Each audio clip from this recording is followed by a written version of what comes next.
सध्या नागपूरच्या महिलांवर दुहेरी संकट ओढवलंय।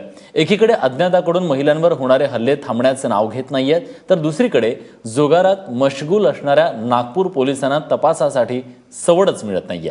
त्यामुळे मुख्यमंत्री देवेंद्र फडणवीसांचं होमग्राऊंड असलेल्या नागपुरातील महिलांची सुरक्षा राम भरोसेच म्हणावी लागेल।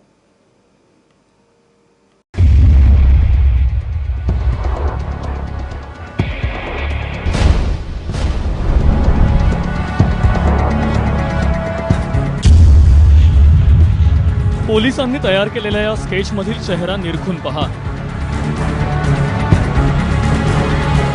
अशाच काहीशा दिसणाऱ्या चेहऱ्यानं नागपूरमधील महिलांचं घराबाहेर पडणं मुश्किल झालंय। आतापर्यंत या हेल्मेटधारी अज्ञात हल्लेखोरानं नागपुरातील 6 महिलांना जायबंदी केलाय। या हल्ल्यांच्या सत्रामुळे नागपुरातील तरुणी आणि महिला जीव मुठीत घेऊन घराबाहेर पडतायत। हात फ्रॅक्चर झालेली ही तरुणी देखील त्या हल्लेखोरांचं सावज ठरली आहे। घराच्या समोर फिरत होतो आणि माझ्यासोबत आई आणि एक काकू पण होत्या। त्यांचं फिरणं झाल्यावर त्या बसल्या आणि त्या बसल्यावर मी एकटीच फिरत होती अगदी आमच्या घरासमोरच।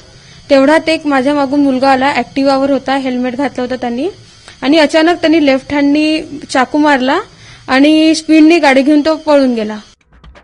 3 जानेवारीला रेशीमबागेत 30 वर्षीय महिलेवर हल्ला झाला, तर 18 जानेवारीला नवीन बीडीपीठमध्ये 31 वर्षीय महिलेवर हल्ला झाला।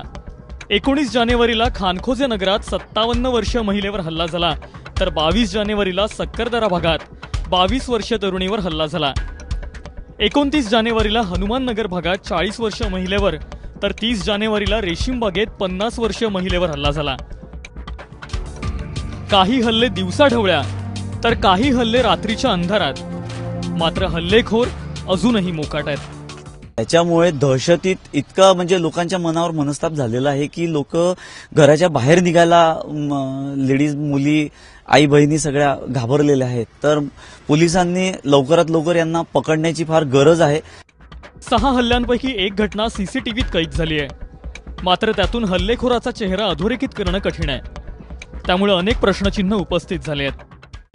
ज्या 6 महिलांवर चाकू हल्ले झाले आहेत त्यांना एकाच हल्लेखोराने जखमी केले आहे का? तो हल्लेखोर खरोखरच माथेफिरू आहे का? हल्ल्याच्या 6 घटना घडल्यानंतरही पोलीस त्याला पकडण्यात अपयशी का ठरले आहेत? आणि 30 जानेवारी नंतर महिलांवर हल्ल्याचा एकही घटना घडलेला नसताना अचानकच सोशल मीडियावर अफवांचा महापूर कुठून आलेला आहे? या सर्व प्रश्नांचे उत्तर आता नागपूर पोलिसांना शोधायचे आहे। हल्लेखोराला पकडण्यात अपयशी ठरणाऱ्या नागपूर पोलिसांना महिलांनी जाब विचारलाय। कमिशनर साहेबांशी आमची भेट झाली। आम्ही त्यांना वेगवेगळे प्रश्न विचारले की ज्या मुली सध्या घाबरल्या आहेत, आम्हाला घरनं लगातार म्हणतात की 7 नंतर बाहेर नको जाऊ, असं होईल तसं होईल। त्यांनी वेगवेगळे आश्वासनं दिले आहेत आम्हाला की तुम्ही जसं जसं एक जागा सांगाल की इथे सिक्युरिटी कमी असते तर आम्ही इथे वाढवू। हल्लेखोराबद्दल सोशल मीडियावरून फिरणाऱ्या अफवांमुळे भीतीचं धुकं आणखीनच गडद होत चाललंय। माझ्या महिला भगिनींना मी या ठिकाणी सांगू इच्छितो की आपण कुठेही घाबरून जाऊन आपण आपले दैनंदिन व्यवहार कृपया बंद करू नका। आम्ही आहोत, आम्ही आपल्यासाठीच आहोत। नागपूरकरांना आवाहन करू इच्छितो की कृपया अफवांवर विश्वास ठेवू नका। नागपुरातल्या गुन्हेगारीच्या घटनांनी कळस गाठलाय, त्यात महिलांवर हल्ला करणाऱ्या सिरियल अटॅकरचीही दहशत। जर नागपूरचे पोलीस तपास करण्याऐवजी पत्ते कुटत असतील तर गुन्हेगारांचा छडा लागणार तरी कसा? दरम्यान हल्लेखोर गजाआड होईपर्यंत नागपूरच्या महिलांनी आणि तरुणींनी विशेष खबरदारी घेतली पाहिजे। रजत वशिष्ठ, एबीपी माझा, नागपूर।